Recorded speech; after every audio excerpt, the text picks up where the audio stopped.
You know what, in Bible not just Israelites, భక్తులు ఎంతమంది ఎక్కడెక్కడ దేని లోపల పడిపోయినా సరే వాళ్ళందరూ కూడా దేవుని కృప ద్వారా, ఆయన మహాబాహు బలము ద్వారా ఆయనే తన బిడ్డల్ని బయటికి తీసుకొచ్చాడు.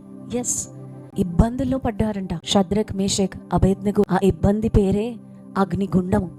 కానీ అందులో నుంచి కూడా దేవుడు బయటికి తీసుకువచ్చాడు.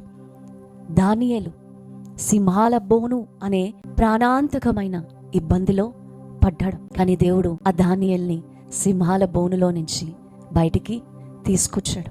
ఈరోజు ఎందులో నువ్వు పడిపోయావు? ఆర్థికంగా పడిపోయావా? ఆ గొయ్యలో పడిపోయావా?